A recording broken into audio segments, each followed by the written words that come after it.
Join me in this tutorial of orchid flower painting with watercolors and graphite pencils. I got an orchid references from one of my Patreon students, and each reference had something that I really liked about this orchid composition. So I decided to make an orchid study. Not all paintings should end up as a finished artwork.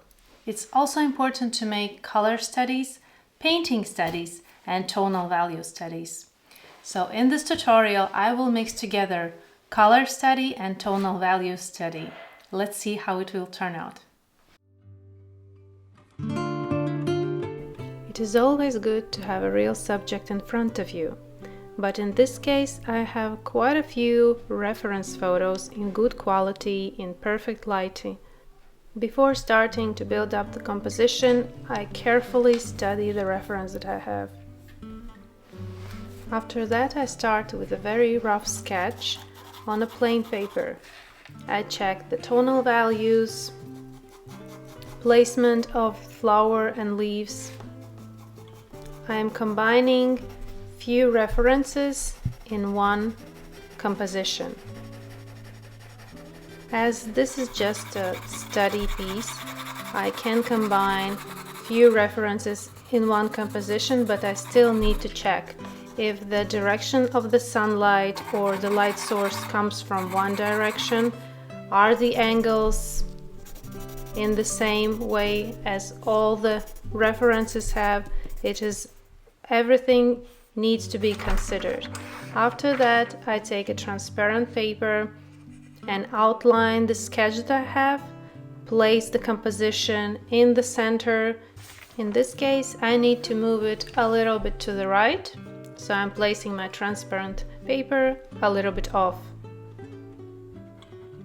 I still can make corrections. I have transparency and I see what is rough sketch underneath. Also, the references are in front of me. Spending more time on the sketch will help you avoid some crucial mistakes in the painting process. Now I have an outline and I still need to make some more corrections to the reference that I have, make more finer details, checking the placement of the composition, and I'm transferring for the second time because I need for my Patreons to have a perfect outline. Also, it's important to check veins. Are they in the right position? Now I'm checking with continuing the middle vein till the front tip, and I see that they are meeting together perfectly. That means that my vein is placed in the right position.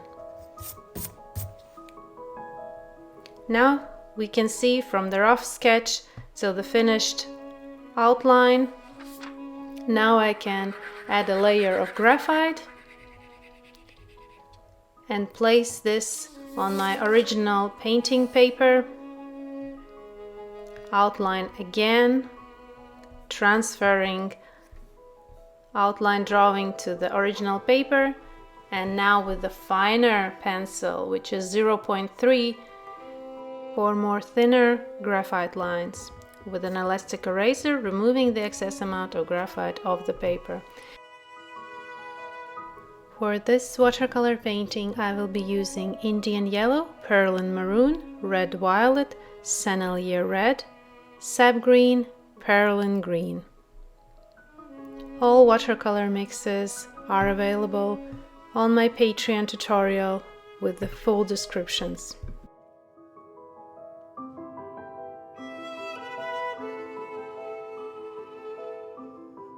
Painting each petal separately, looking at the reference, starting with Indian Yellow for the first layer. Also, the rest of the petals have first basic coat of yellow pigment.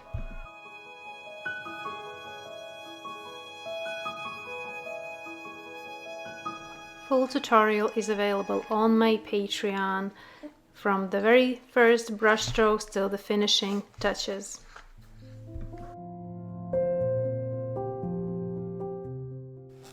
While the surface is still a little bit moist, I'm adding a mix of Indian Yellow together with Perylene Maroon.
now to the third petal.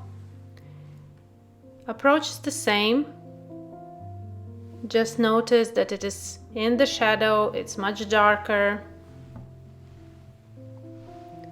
Really carefully study the reference in order to make right decisions while you are painting. Don't get carried away by painting on your own. All the informations, all the guidances are in the reference. Applying shadow area using Indian Yellow and Perylene Maroon. And checking the reference, constantly checking the reference. All information is there.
Adding more contrast to the first petals that we painted. The surface there now is completely dry and we can add watercolors more.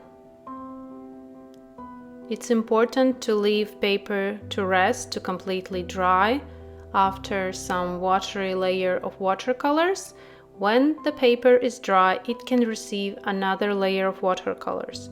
If you will push your watercolor paper with layer after layer and more layers, it can stop receiving pigment, stop receiving water, and can even be damaged, or everything can look quite dirty, overmixed, overworked. It's important to work layers and leaving paper to dry, to rest. Then it can receive another layer, more details, more water, more pigment.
Very similar as with watercolors.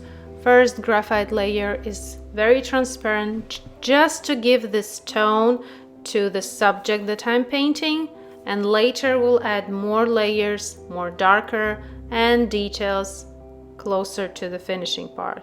But firstly, I'm adding an overall tone to the surface.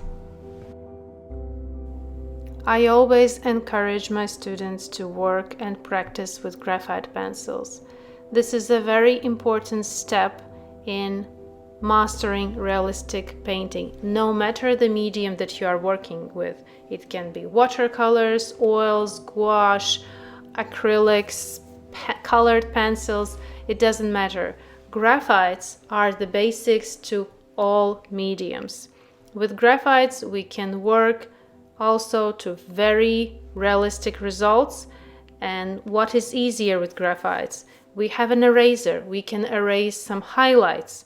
Maybe the area that we overtoned, we can erase it.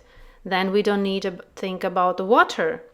We need to only concentrate on tonal values and details. We don't need to think about the right color tone. This is much easier, and you will benefit from practicing with graphite pencils. And the more you will start to do it, you will notice that this is quite a relaxing way of learning realistic painting. Also, results can be very realistic and less stressful. But this is really beneficial to your painting process.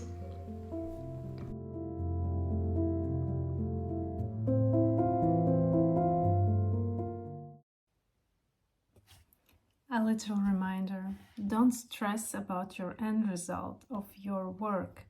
It's just a practice. You are here to learn, so no matter the outcome, be in the moment. Think about the process.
Now that we have toned the first layer, we can move forward with adding shadow area, darker layers where we see that in the reference.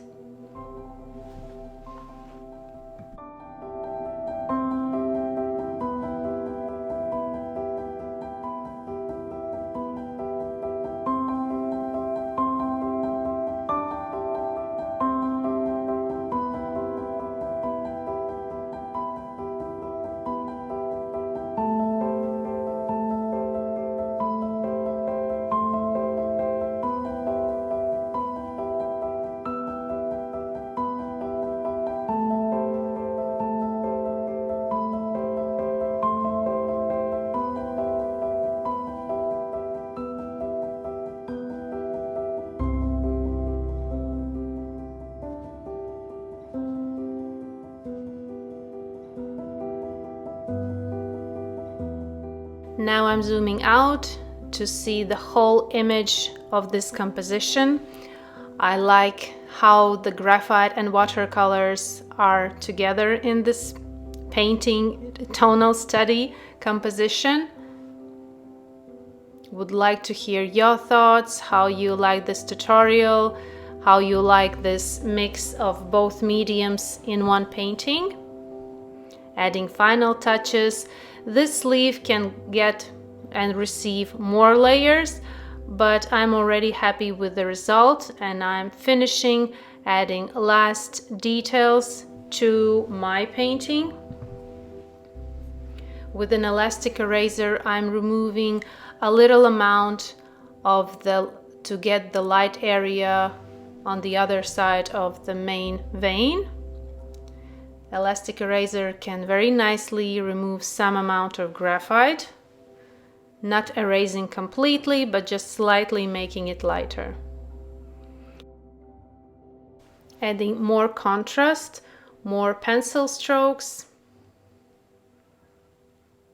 I really enjoyed this session, this study of graphite and watercolors. Hope you learned something new. Would really like to hear your thoughts about this orchid flower. Thanks, Maria, for reference photos, and thank you for being here on this artistic journey together with me. Thank you, and see you in my next tutorials. Bye bye.